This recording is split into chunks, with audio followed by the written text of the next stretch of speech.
ಆಮೇಲೆ ವರ್ಜಿಪುದು ಆರನು. ವರ್ಜಿಪುದು ಆರನು. ಈ ಶ್ರೇಯಸ್ಸು ಆಗಬೇಕು ಅಂತನ್ನೋ ಮನುಷ್ಯ ಈ ಆರನ್ನ ಬಿಟ್ಬಿಡ್ಬೇಕು ಅಂತ. ಯಾವ್ಯಾವುದಪ್ಪ ಅಂತಂದ್ರೆ ಷಡ್ದೋಷ ಪುರುಷೇಣೇಗ ಹಾತವ್ಯ ಭೂತಿಮಿಚ್ಛತ. ಮನುಷ್ಯ ಶ್ರೇಯಸ್ಸನ್ನ ಪಡಿಬೇಕು ಅಂತಿದ್ರೆ ಈ ಆರನ್ನು ಬಿಟ್ಬಿಡ್ಬೇಕು. ನಿದ್ರಾ ತಂದ್ರ ಭಯಂ ಕ್ರೋಧ ಆಲಸ್ಯಂ ದೀರ್ಘ ಸೂತ್ರತ. ನಿದ್ರಾ ತಂದ್ರ ಸೋಮಾರಿತನ. ಸೋಮಾರಿಗೆ ಏನಾದ್ರು ಬರುತ್ತೆ ಅಂದ್ರೆ ಏನಾದ್ರು ಕಾರ್ಯಸಿದ್ಧಿ ಆಗತ್ತೆ. ನಿದ್ರೆ ಮತ್ತು ಸೋಮಾರಿತನ, ಕೋಪ, ಯಾವುದಕ್ಕೂ ಎಲ್ಲದಕ್ಕೂ ಕೋಪ ಮಾಡ್ತಕ್ಕಂಥವನು. ಆಲಸ್ಯಂ ಕಾರ್ಯ ಮಾಡೋದ್ರಲ್ಲಿ ಉತ್ಸಾಹವೇ ಇಲ್ಲ. ಹೇಳು ಅಂದ್ರೆ ಹೇಳ್ತಾನೆ, ಚಟುವಟಿಕೆ ಇರಬೇಕು, ಅದಕ್ಕೆ ಹೇಳಿದರು ಇಲ್ಲಿ. ದೀರ್ಘ ಸೂತ್ರತ. ದೀರ್ಘ ಸೂತ್ರತ ಅಂತಂದ್ರೆ ಕೆಲಸ ಮಾಡೋದನ್ನು ಬಹಳ ನಿಧಾನ ಮಾಡ್ತಕ್ಕಂಥದ್ದು. ಈ ಆರು ಈ ಅಭಿವೃದ್ಧಿಗೆ ಬರ್ತಕ್ಕಂಥ ಮನುಷ್ಯನಿಗೆ ಇದು ಬಾಧಕ. ಆದ್ದರಿಂದ ಈ ಆರನ್ನ ಬಿಟ್ಟು 7ರಲ್ಲಿ ಒಂದಿಸದರೆ 8. ಈ 7ರಲ್ಲಿ ಮನಸ್ಸನ್ನು ಇಡಬೇಡ ಅಂತ. ಅವನು ಹಾಳಾಗಿ ಹೋಗ್ತಾನೆ ಅಂತ. ಯಾವುದಪ್ಪ ಅಂದ್ರೆ ಸ್ತ್ರೀಯೋ ಅಕ್ಷ ಮೃಗಯ ಪಾನಂ ವಾಕ್ಪಾರುಷ್ಯಂಚ ಪಂಚಮಂ ಮಹಚ್ಚ ದಂಡಪಾರುಷ್ಯಂ ಅರ್ಥದೂಷಣಮೇವಚ ಅಂತ ಹೇಳಿ, ಸ್ತ್ರೀಯರು ಜೂಜು ಬೇಟೆ ಕುಡಿಯತಕ್ಕಂಥದ್ದು ವಾಕ್ಪಾರುಷ್ಯ. ಕೆಲವರು ಮಾತಾಡೋದೇನೆ ಸ್ವಲ್ಪ ಕಠಿಣ.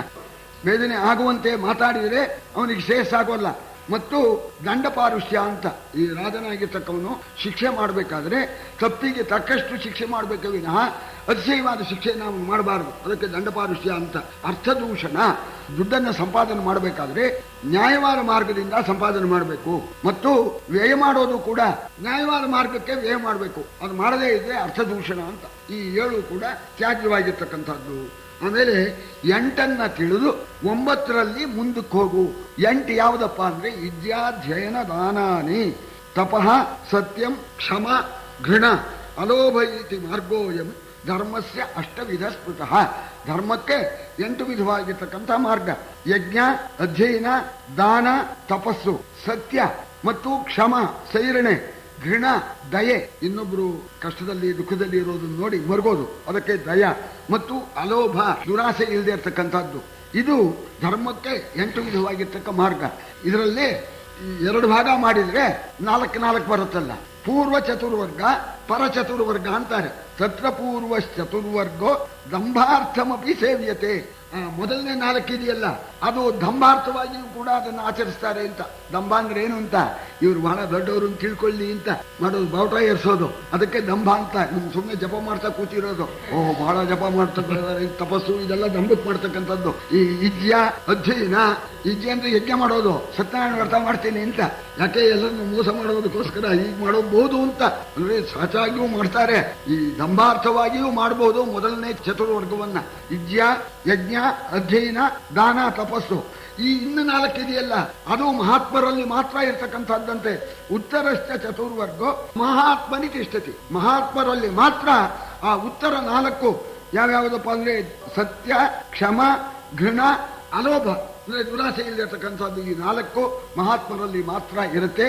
ಇದು ಧರ್ಮ ಮಾರ್ಗ ಅಂತ. 8ನ್ನು ವಿಚಾರಿಸ್ಬಿಟ್ಟು 9ರಲ್ಲಿ ಹೋಗು ಅಂತ.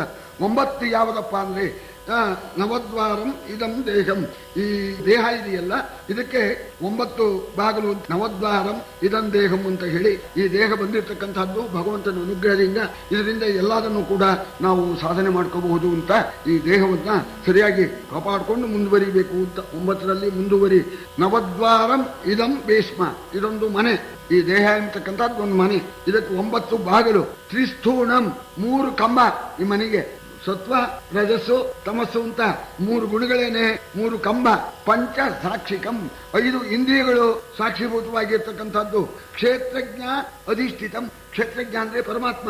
ಪರಮಾತ್ಮ ನಮ್ಮ ದೇಹದಲ್ಲಿ ವಾಸ ಮಾಡ್ತಾ ಇದ್ದಾನೆ, ಪರಮಾತ್ಮನಿಂದ ಅಧಿಷ್ಠಿತವಾಗಿದೆ ಅಂತ ಹೇಳಿ ಕ್ಷೇತ್ರಜ್ಞಾಧಿಷ್ಠಿತಂ ವಿದ್ವಾನ್ ಯೋ ವೇದ ಸಪರ ಕವಿಹಿ. ಯಾವಾತನು ಇದನ್ನು ತಿಳಿತಾನೋ ಅವನೇ ಮಹಾ ಜ್ಞಾನಿ. ಇದು ಈ ದೇಹ ಧರ್ಮಕ್ಕೆ ವಿನಿಯೋಗವಾಗಬೇಕು ಅಂತ ಹೇಳಿ ತಿಳ್ಕೊಂಡು ಮುಂದುವರಿಬೇಕು ಅಂತ. ಆಮೇಲೆ 10ರನ್ನ ಮನಗುಂದಿಸಿದ್ರು 10ರಲ್ಲಿ ಅಂತ. ಇಂಥವ್ರ ಸಹವಾಸ ಒಳ್ಳೇದಲ್ಲ ಅಂತ. ಈ 10 ಇವ್ರ ಹತ್ರ ಮಂತ್ರಾಲೋಚನೆ ಮಾಡಬಾರ್ದು, ಇವ್ರ ಸಹವಾಸ ಮಾಡಬಾರ್ದು. ಮತ್ತ ಪ್ರಮತ್ತ ಉನ್ಮತ್ತ.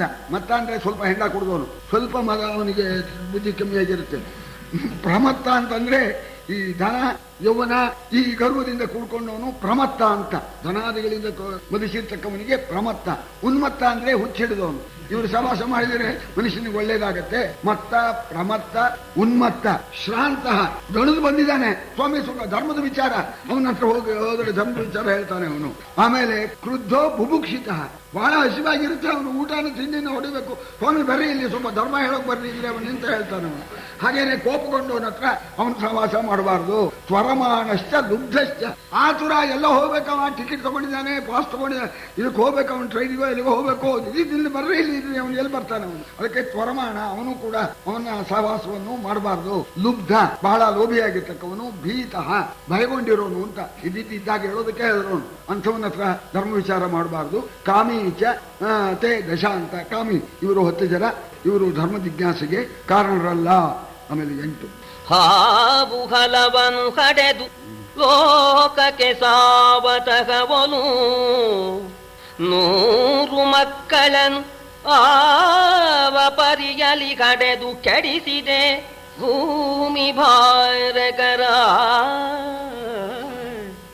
ಭಾವಿಸನು ಸರ್ವಜ್ಞ ಸರ್ವಗುಣಾವಲಂಬನನು, ಒಬ್ಬನರ್ಜುನ ದೇವ ಸಾಲದೆ. ಭಾವಿಸನು ಸರ್ವಜ್ಞ ಸರ್ವಗುಣಾವಲಂಬನನು, ಒಬ್ಬನರ್ಜುನ ದೇವ ಸಾಲದೆ. ನಾಡನಾಯಿಗಳೇನು ಫಲವೆಂದ. ಆಗ ಒಬ್ಬ ಮಗ ಸಾಕಪ್ಪ. ಹಾವು 100 ಮೊಟ್ಟೆ ಹಾಕತ್ತಂತೆ. ಯಾತಕ್ಕೆ? 100 ಹಾವು 100 ಮರಿ ಆಗಿ ಆದರೆ ಲೋಕ ಉಳಿಯುತ್ತೆ. ಹಾಗೆ 100 ಮಕ್ಕಳು ಒಬ್ಬರೂ ಇಲ್ಲ ಒಳ್ಳೆಯವರಲ್ಲ, ಲೋಕಕ್ಕೆ ಕಂಟಕರಾಗಿರ್ತಕ್ಕವರು.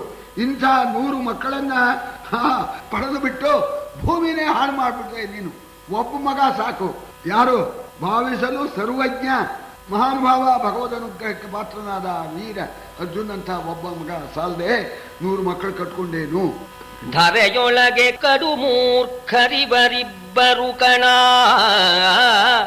ದುರ್ಯೋಧನನು ದಶಶಿರನು. ಧರೆಯೊಳಗೆ ಕಡು ಮೂರ್ಖರಿವರಿಬ್ಬರು ಕಣ, ಗೋಗ್ರಹಣದಲ್ಲಿ ವನಭಂಗದಲ್ಲಿ ಮುಂಕೊಂಡು ಅರಿನೃಪರ ಸತ್ವಾತಿಶಯದುಬ್ಬರದ ಬಲುಗನು ಕಂಡು ಎಚ್ಚರದೆ ಮರುಳಗುದುಚಿತವೇ ಭೂಪಾಲ ಕೇಳೆಂದ. ಇದು ಒಂದರದ್ದು ಹೇಳ್ತಾನೆ. 1, 2, 3 ಅಂತ ಇದನ್ನ ನೀತಿಲೋ 1, 2 ಹೇಳ್ಕೊಂಡು ಹೋಗ್ತಾ ಇದ್ದಾನೆ. ಏಕೋಧ್ವಾನನ್ನ ಗಚ್ಚೇತ, ಒಬ್ಬ ದಾರಿ ಹೋಗಬಾರದು. ನೈಕ ಸೂಕ್ತೇಶು ಜಾಗ್ರಿಯಾತ್, ಏಕಸ್ವಾದು ನ ಭುಂಜೀತ. ಒಬ್ಬನೇನೆ ಸ್ವಾದು ಅಂತಂದ್ರೆ ಭಕ್ಷ್ಯ ಭೋಜ್ಯನ ಒಬ್ಬನೇ ತಿನ್ನಬಾರ್ದು ಅಂತ. ನಂತರೂ ಇಷ್ಟು ಸಮೇತ ಊಟ ಮಾಡಬೇಕು ಅಂತ. ನೈಕಃ ಅರ್ಥಾಂಶ ಚಿಂತೆಯೇತು, ಯಾವುದಾದ್ರೂ ಗಹನ ವಿಷಯವನ್ನ ಒಬ್ಬನೇ ಯೋಚನೆ ಮಾಡಬಾರ್ದು, ಸರಿಯಾಗಿರ್ತಕ್ಕಂಥವನ್ನ ಇಟ್ಕೊಂಡು ಆಲೋಚನೆ ಮಾಡಬೇಕು. ನೈಕೋ ಗಚ್ಚೇತ್ ಅಧ್ವಾನಂ, ಪ್ರಯಾಣಕ್ಕೆ ಹೋಗ್ಬೇಕಾದ್ರೆ ಒಬ್ಬನೇ ಹೋಗಬಾರ್ದು ಅಂತ. ಏನಾರ ಅಪಾಯ ಬಂದ್ಬಿಡ್ಬೋದು, ಒಬ್ಬನೇ ಹೋಗಬಾರ್ದು. ಆಮೇಲೆ ನೈಕ ಸುಪ್ತೇಶು ಜಾಗ್ರಿಯ, ಎಲ್ಲರೂ ನಿದ್ರೆ ಮಾಡ್ತಾ ಇದ್ದಾಗ ಒಬ್ಬನು ಎದ್ದು ಕೂತ್ಕೋಬಾರ್ದು ಅಂತ. ಒಂದ್ ಪಕ್ಷ ನಿದ್ದೆ ಬರದೇ ಇದ್ರು ಮಲಗಿರ್ಬೇಕಂತ, ಒಬ್ಬನೇ ಕೂತ್ಕೋಬಾರ್ದು ಅಂತ. ಯಾಕೆಂದ್ರೆ ಕಳ್ಳರು ಯಾರು ಬರ್ತಾರೆ, ಎಲ್ಲ ನಿದ್ದೆ ಮಾಡ್ತಾ ಇದ್ದಾರೆ, ಇವ್ ಎದ್ದಿದ್ದಾನೆ, ಇವನು ಹೊಡೆದ್ಬಿಟ್ಟು ಯಾಕೆ ನಿಮ್ಗೆ ಎದ್ದಿದ್ದಾನೆ ತೊಂದರೆ ಆಗುತ್ತೆ ಅಂತ ಹೇಗೆ ಬೀಳುತ್ತೆ. ಆದ್ರಿಂದ ನೈಕ ಸುಪ್ತೇಶ ಜಾಗರಿಯಾತ್ ಅಂತ ಒಂದ್ರದ್ದು ಹೇಳಿ ಹೀಗೆ 1, 2, 3, 4 ಹೇಳ್ಕೊಂಡು ಹೋಗಿದ್ದಾರೆ. ಈಗ 2ರದ್ದು ಒಂದು ಹೇಳ್ತೇವೆ ನಾವು. ಇವರಿಬ್ರು ದಾವಿಮವು ಪುರುಷವು ಮೂರ್ಖವು, ದುರ್ಯೋಧನ ದಶಾನನವು ಅಂತ. ತ್ರೇತಾಯುಗದ ಒಬ್ಬ ರಾವಣ, ಈ ದ್ವಾಪರ ಯುಗದ ದುರ್ಯೋಧನ, ಇಬ್ರು ಮೂರ್ಖರು ಅಂತ. ಮೂರ್ಖರು ಅಂದ್ರೆ ಏನು ಅಂತ ಬಾಧಕ ಹೇಳಿದ್ರು ಕೂಡ ಹಾಗೆ ಮಾಡ್ತೀನಿ ಅಂತ ಹೇಳ್ತಾರಲ್ಲ, ಇವರಿಗೆ ಮೂರ್ಖರು ಅಂತ ಹೆಸರು. ಇವರು ಇಬ್ಬರು ಪರಮ ಮೂರ್ಖರು ಅಂತ, ಒಬ್ಬ ದುರ್ಯೋಧನ, ಒಬ್ಬ ರಾವಣ. ಯಾಕೆಂದ್ರೆ ಒಬ್ಬ ಕಪಿ ಹನುಮಂತ ಬಂದು ವನಭಂಗ ಮಾಡಿ ಅಕ್ಷಕುಮಾರನ ಸಂಹಾರ ಮಾಡಿ 5 ಜನ ಮಂತ್ರಿಗಳನ್ನ 8 ಜನ ಸೇನಾಪತಿಗಳನ್ನ ಎಲ್ಲ ನಾಶ ಮಾಡಿ 4ನೇ 1 ಭಾಗ ಸೈನ್ಯವನ್ನೆಲ್ಲ ನಾಶ ಮಾಡಿ ಹೋಗಿದ್ದಾನೆ ಒಬ್ಬ ಕಪಿ. ಹೇಳೇ ಹೋದ, ನನ್ನಂತ ಕೋಟಿ ಕವಿಗಳು ಇದ್ದಾರೆ, ಎಲ್ಲ ಬರ್ತಾರೆ ಅಂತ ಹೇಳೋದ. ಇದನ್ನು ಕಂಡು ಕೂಡ ಸೀತೆಯನ್ನ ಒಪ್ಪಿಸ್ತೇನೆ ಹಾಳಾಗಿ ಹೋದ ರಾವಣ. ಅದೇ ರೀತಿ ಗೋಗ್ರಹಣದಲ್ಲಿ ಒಬ್ಬನೇ ಒಬ್ಬ ಅರ್ಜುನ, ಅದು ಉತ್ತರ ಕುಮಾರ ಸಾರಥಿ. ಉತ್ತರನ್ನ ಸಾರಥಿಯನ್ನಾಗಿ ಮಾಡಿಕೊಂಡು ಬಂದು ಒಬ್ಬನೇ ಒಬ್ಬ ಅರ್ಜುನ ಗೋಗ್ರಹಣದಲ್ಲಿ ಸಮಸ್ತರನ್ನು ಬಡಿದು ನಾಶ ಮಾಡಿ ಆ ಗೋವುಗಳನ್ನೆಲ್ಲ ಬಿಡಿಸ್ಕೊಂಡು ಹೋಗಿದ್ದಾನೆ. ಅಂಥವನ ಹತ್ರ ಯುದ್ಧ ಹೋಗ್ತಕ್ಕಂಥ ಈ ದುರ್ಯೋಧನ ಒಬ್ಬವನು. ಇದಿಬ್ರು ಪರಮ ಮೂರ್ಖರು, ತಿಳಿದು ಅನ್ಯಾಯವಾಗಿ ಹಾಳಾಗಿ ಹೋಗ್ತಕ್ಕಂಥವರು. ಕರಣಿಕನ ಹಾಗೆಗೊಂಡವಂಗೆ ಐಶ್ವರ್ಯ ಹಾನಿ, ಚಿಕಿತ್ಸಕನಾದರಿಸದಾತಂಗೆ ಆಗರಾಯುಷ್ಯಾಭಿವೃದ್ಧಿಗಳು. ಅರಸ ಕೇಳು ಅರಸ, ಆಯುಷ್ಯ ಭಾಗ್ಯಗಳೆರಡು ಕೆಡುವು ತಪ್ಪದು. ಅವನೀಸುರರ ಬದ್ಧ ದ್ವೇಷಲೇಸಲ್ಲ ಎಂದನ ವಿದುರ. ಕರ್ಣಿಕ ಅಂತಂದ್ರೆ ಲೆಕ್ಕ ಬರೀತಕ್ಕಂಥವರು ಗುಮಾಸ್ತೆ. ಅವನ ಹತ್ರ ದ್ವೇಷ ಮಾಡ್ಕೋಬಾರ್ದು ಅಂತ. ಅವನಲ್ಲಿ ದ್ವೇಷ ಮಾಡ್ಕೊಂಡ್ರೆ ಐಶ್ವರ್ಯ ಹಾನಿ ಆಗತ್ತೆ ಅಂತ. ಅವ್ರ ಮನೆ ಗುಮಾಸ್ನ ಇರ್ಬೋದು. ಅವನ್ 0 ತೆಗೆದು ಬಿಡ್ತಾನವ. 1000 ಬರ್ಬೇಕು ಅವನಿಂದ, 0 ತೆಗೆದು ಬಿಟ್ಟ. 100 ರೂಪಾಯಿ ಬರ್ಬೇಕು ಅಂತ 900ಕ್ಕೆ ಆಯ್ತು ಮೋಕ್ಷ. ಅವನ ಹತ್ರ ನಿಷ್ಠೂರ ಮಾಡ್ಕೊಂಡ್ರೆ, ಈಶ್ವರ ಹತ್ರ ನಿಷ್ಠೂರ ಮಾಡ್ಕೊಂಡ್ರೆ ಐಶ್ವರ್ಯ ಹಾನಿ. ವೈದ್ಯರ ಹತ್ರ ಏನಾದ್ರು ನಿಷ್ಠೂರ ಮಾಡ್ಕೊಂಡು ಹೋದ್ನೋ ಅವ ಮಾತ್ರ ಯಾವಾಗ ಕೊಟ್ಬಿಡ್ತಾನೆ. ಇದು ಕೊಡೋ ಬದಲು ಅದು ಕೊಟ್ಬಿಟ್ಟ, ಆಯ್ತು ಫೈಸಲ್, ಆಯುಷ್ಯ ಹಾನಿ ಅಂತ. ವೈದ್ಯನಲ್ಲಿ ನಿಷ್ಠೂರ ಕಟ್ಕೊಂಡವರಿಗೆ ಆಯುಷ್ಯ ಹೋಗುತ್ತೆ. ಬ್ರಾಹ್ಮಣರ ಮತ್ತು ಧರ್ಮದ್ವೇಷವನ್ನು ಮಾಡತಕ್ಕವನಿಗೆ ಐಶ್ವರ್ಯವೂ ಹೋಗುತ್ತೆ, ಪ್ರಾಣವೂ ಹೋಗುತ್ತೆ. ಧರೆಯೊಳಗೆ ರವಿ ಮಂಡಲವನೊದೆದು ಉರವಣಿಸಿ ಹಾಯಿವರು ತಾವಿಬ್ಬರು ಗಣ. ಸನ್ಯಾಸಿಯಾಗಿಯೇ ಯೋಗ ಮಾರ್ಗದಲ್ಲಿ, ಸನ್ಯಾಸಿಯಾಗಿಯೇ ಯೋಗ ಮಾರ್ಗದಲ್ಲಿ ಹರಣವನು ಬಿಟ್ಟವರುಗಳು. ಸಂಕರದೊಳು ಅಭಿಮುಖರಾಗಿ ಮರಣಾಂತರವನೈದುವರವರು ಅವನೀ ಬಾಲಗೇಳೆಂದ.